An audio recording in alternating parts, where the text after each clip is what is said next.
A primeira igreja bíblica de Araçatuba posta este vídeo para a edificação das pessoas que assistem, mas incentivamos você a sempre frequentar e participar do culto e ministérios em sua igreja local, seguindo a ordem de Hebreus 10:25, que diz: "Não deixemos de congregar, como é costume de alguns.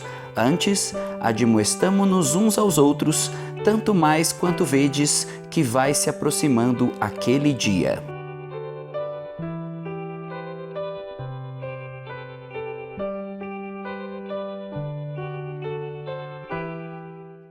Ano novo, metas novas, viver novo. Efésios capítulo 5, do verso 15 até o verso 17. Diz assim a palavra do Senhor: "Portanto, vede prudentemente como andais, não como necios, e sim como sábios, remindo o tempo, porque os dias são maus. Por esta razão, não vos torneis insensatos, mas procurai compreender qual a vontade do Senhor." Vamos orar mais uma vez? Senhor Deus e Pai, obrigado porque podemos estar iniciando este ano, já louvando, glorificando ao Senhor e também aprendendo de Tua palavra.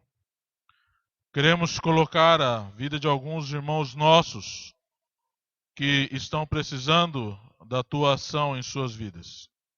A dona Alice, que quebrou o braço, Senhor, e está um pouco inchado o local, que o Senhor possa direcionar os médicos para que eles possam descobrir o que necessita. Cuide dessa irmã, restaure por completo a sua saúde, que ela possa ter restaurada por completo essa quebradura e que fique perfeito, Senhor. Que o Senhor possa estar agindo na vida desta irmã. Cuide da Vocida também. Obrigado pela presença dela. Cuide de sua saúde, fortaleça ela dia após dia. Cuide da Maria Vitória também, que fez uma cirurgia, que o Senhor possa estar restaurando também a saúde dela por completo, a sua recuperação possa ser muito boa.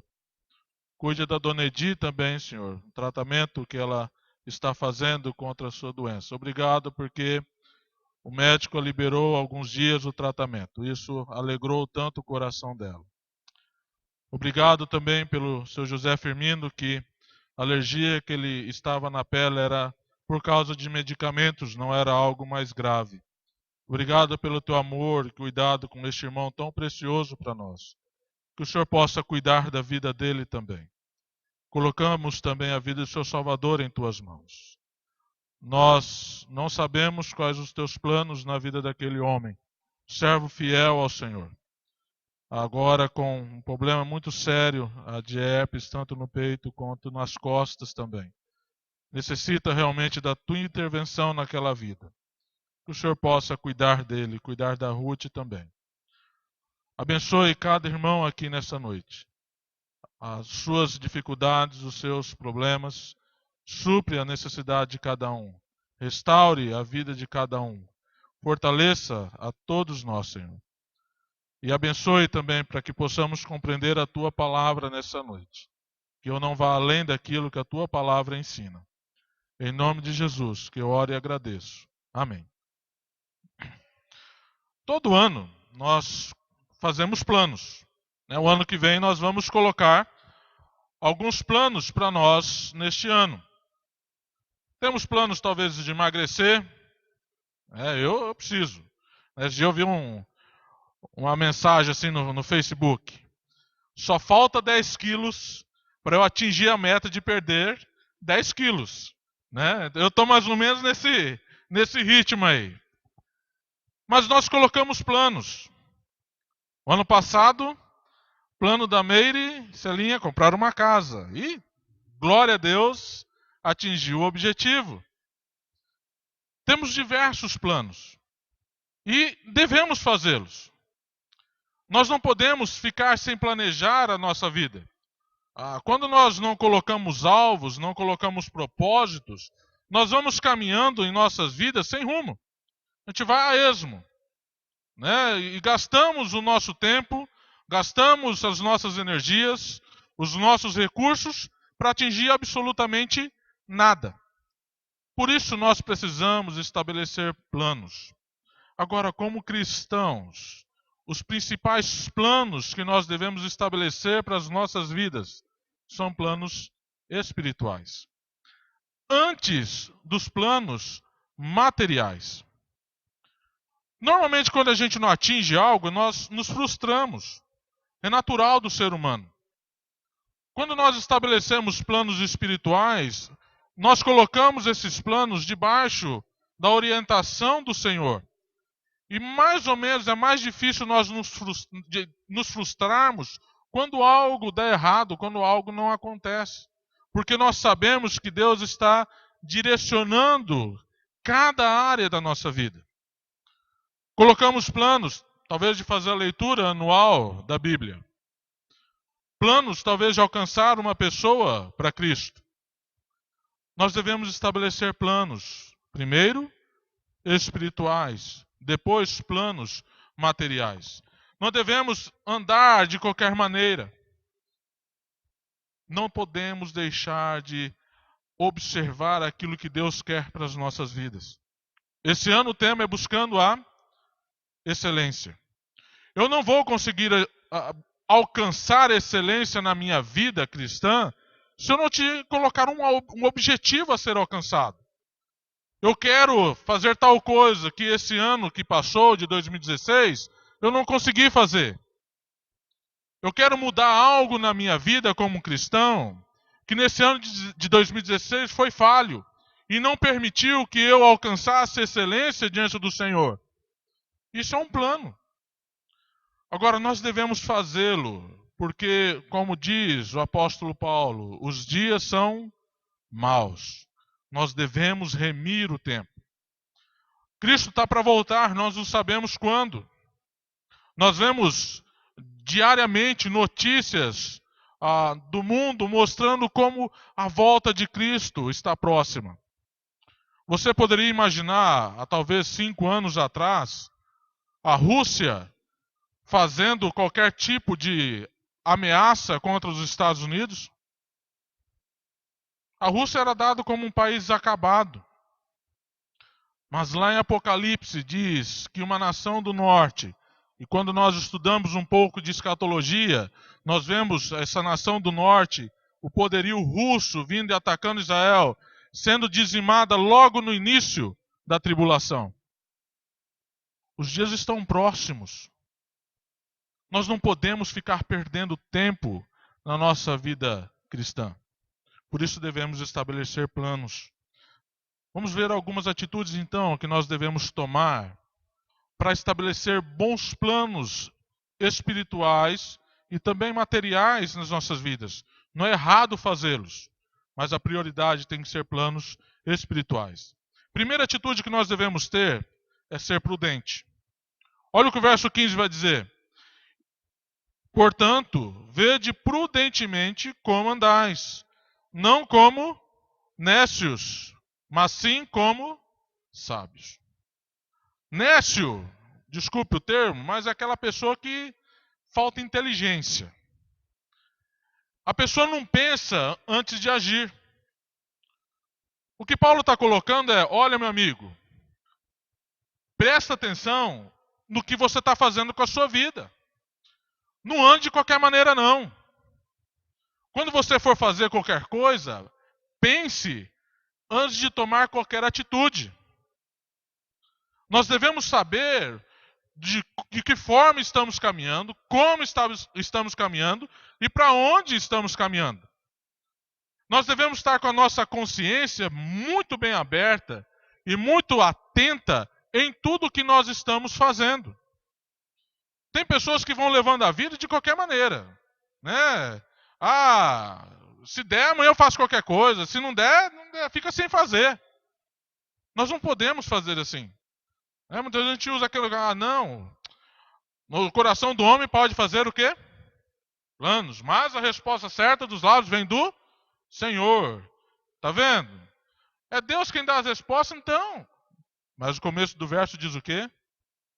O coração do homem pode fazer planos. Nós devemos planejar. Mas nossos planos têm que ser colocados diante do Senhor. Muitas vezes nós queremos ter mudança na nossa vida, mas não estabelecemos metas para que aquelas mudanças sejam alcançadas. Não, esse ano eu quero ler a Bíblia toda. Mas eu não disciplino a minha vida para que eu consiga ler a Bíblia toda em um ano. Se eu não fizer alguma mudança na minha vida, aquele plano, essa meta que eu estabeleci, não vai ser alcançada. E não adianta a gente ficar pensando, imaginando que o mundo vai caminhar de bom para melhor. O mundo caminha de mal para... É assim que caminha a humanidade. Só de mal a pior. Hoje eu estava lendo, hoje à tarde, né, eu gosto de ler notícia. Uma família inteira em Campinas foi dizimada. 12 pessoas mortas. Porque um pai que estava se separando da esposa perdeu a guarda da filha, pulou na casa do ex-sogro, atirou em todo mundo que estava lá. 12 pessoas mortas. Um camarada sem cérebro, não sei o que tem na cabeça de um camarada desse. Matou 12, depois se matou também. Isso é o homem. Não adianta nós acharmos que o ser humano é bonzinho, ele é legalzinho. Não é. Nós somos pecadores. E nós devemos ter consciência disso.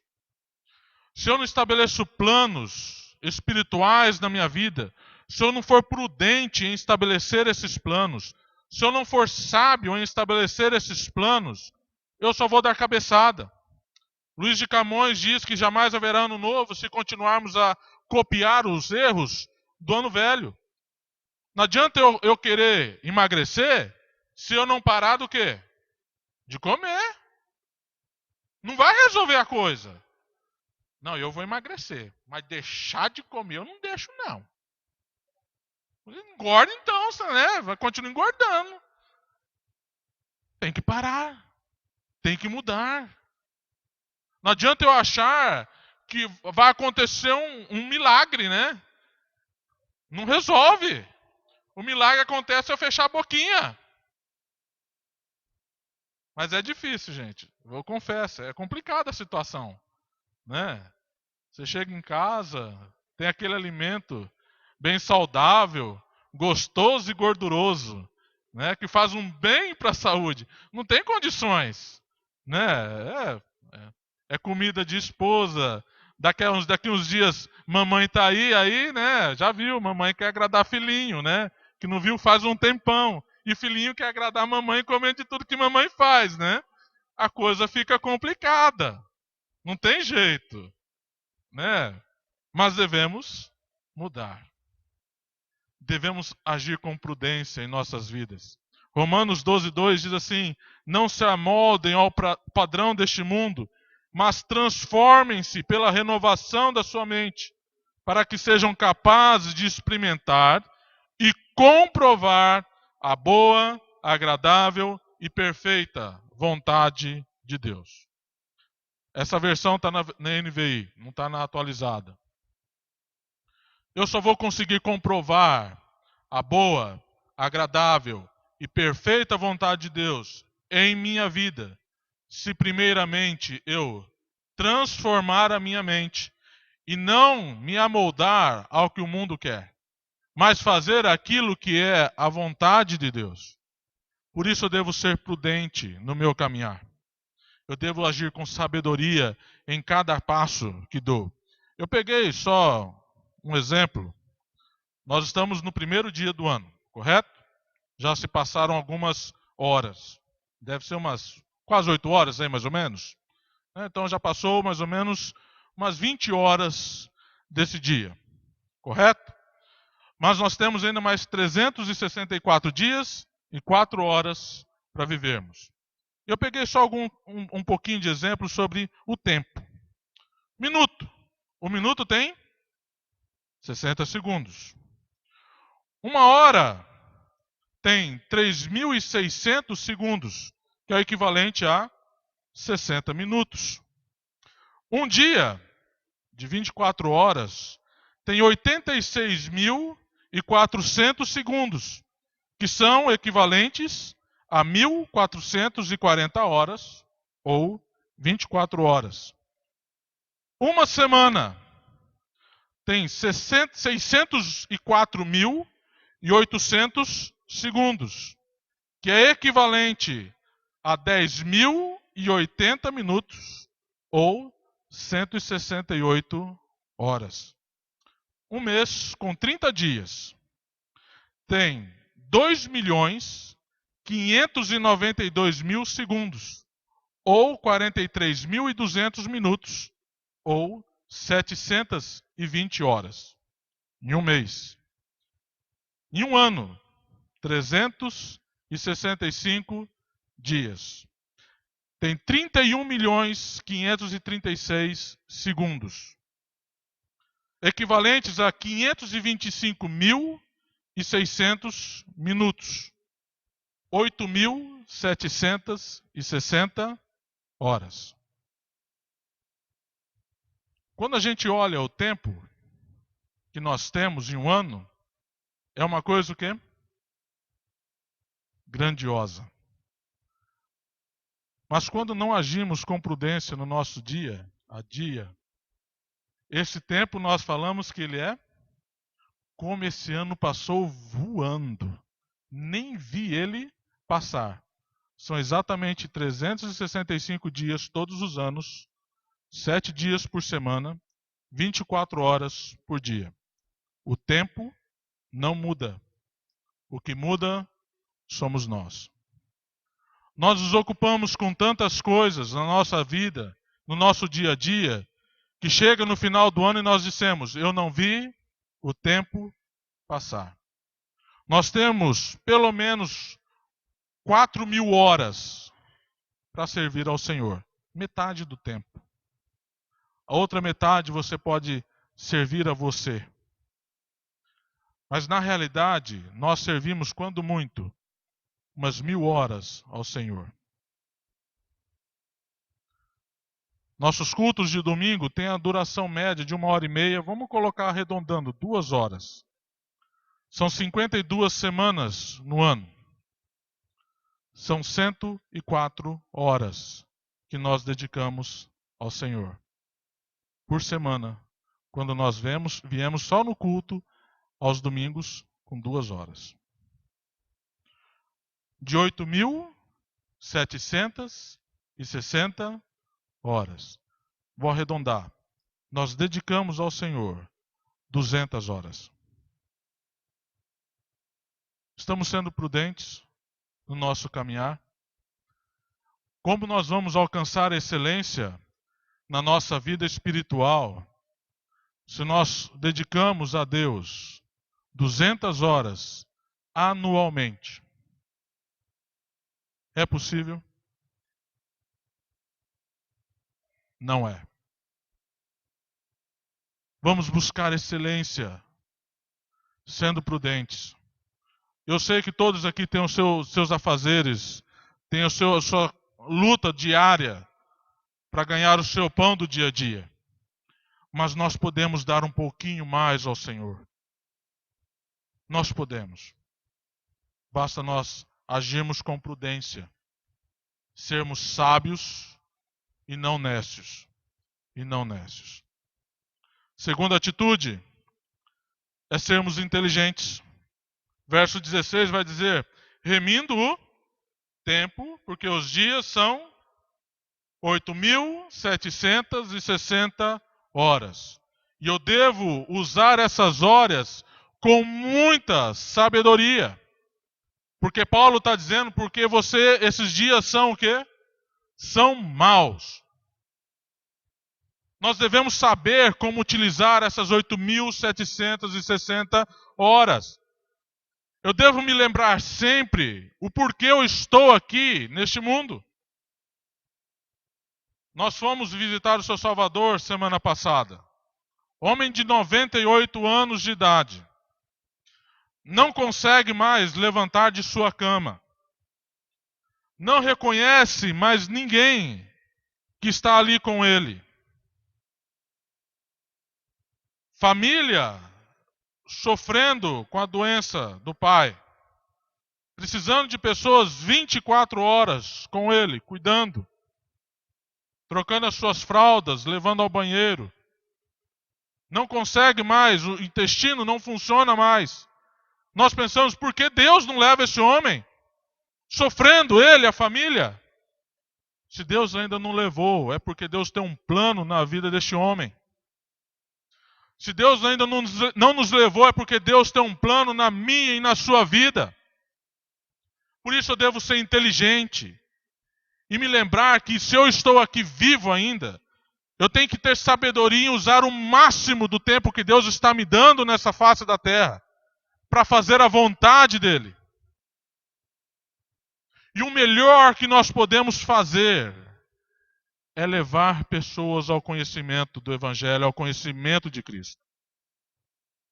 Não há nada melhor do que podemos fazer nessa vida do que alcançar almas para o Senhor.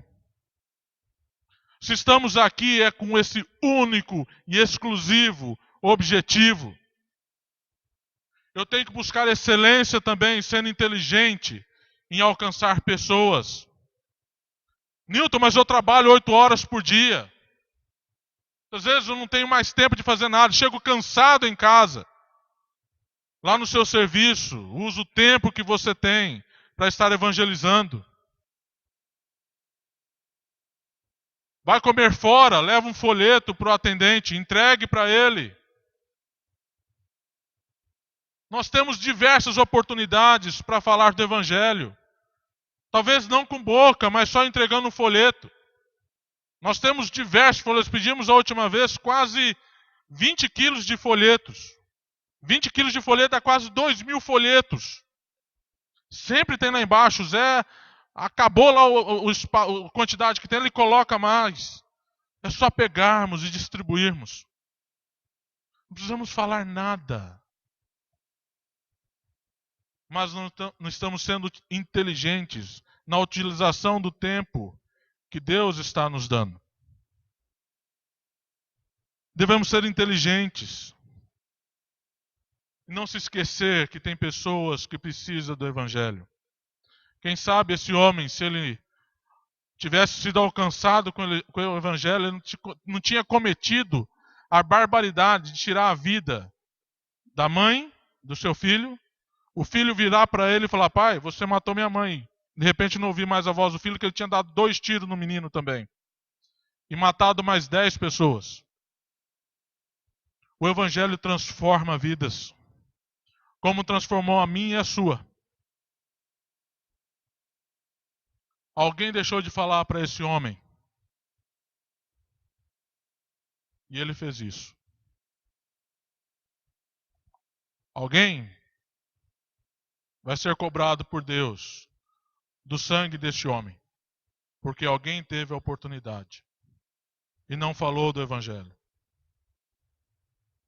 Nós também podemos ser cobrados do sangue de alguma vida que se perde.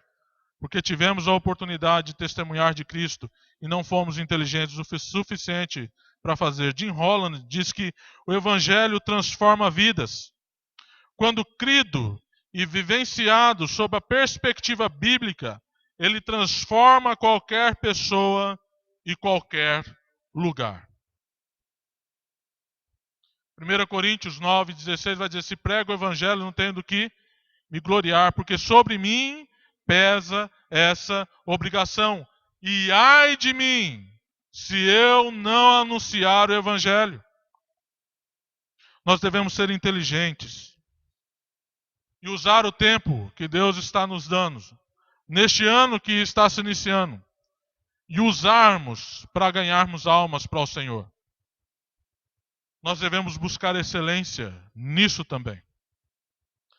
Terceira atitude que devemos ter é ser obediente.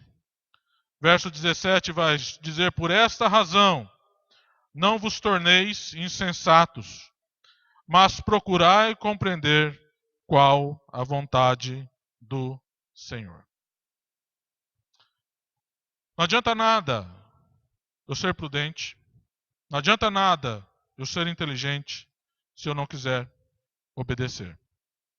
Eu só vou conseguir ser prudente e só vou conseguir ser inteligente se eu obedecer a Deus.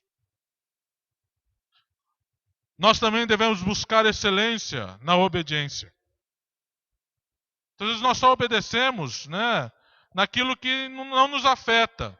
Não, isso aqui dá para mim obedecer, porque está tranquilo, não está afetando, não está mexendo, então eu obedeço.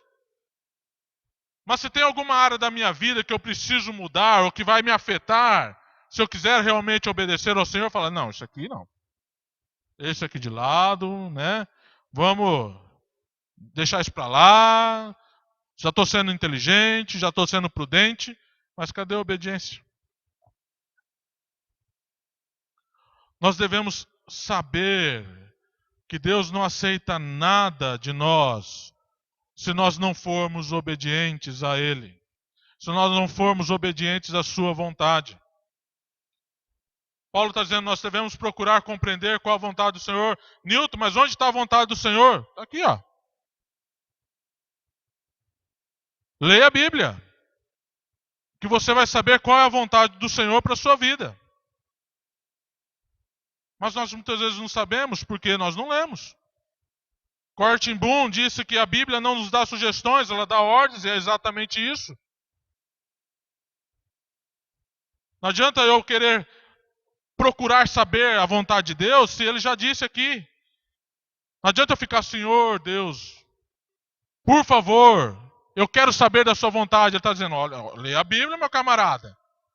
Não adianta você orar para mim pedir para você saber a sua vontade para você. Leia a Bíblia. Está lá a minha vontade para a sua vida. Mas nós não sabemos, porque esse livro aqui, muitas vezes não é tão importante para nós.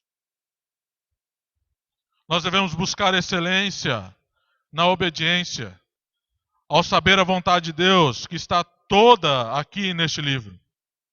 E só vamos compreendê-la, e só vamos sabê-la, se abrirmos ela. Lê-la de Gênesis a Apocalipse. E lá nós vamos saber que a ordem principal que ele dá, ide por todo o mundo e pregai o evangelho a toda criatura. É a sua principal ordem. É a grande comissão, a grande missão que ele deu a nós cristãos. Ide por todo o mundo e pregai o evangelho a toda criatura. Salmo 119, 112 diz assim, dispus o meu coração para cumprir os teus decretos até o fim. Uma vida com excelência. Vai obedecer a Deus. Custe o que custar. Só podemos ter uma vida de excelência se estivermos dispostos a isso. Obedecer é o que Deus mais quer de nós. Mas também é o nosso maior problema, não é? É o nosso maior problema. Porque mexe com algo muito valioso para nós, que é o nosso orgulho, o nosso eu. Tem que quebrar algumas coisas nesse coração aqui, para que possamos obedecer. Isso custa a nós. Deus não se importou quando custou o seu filho para nos dar a vida eterna.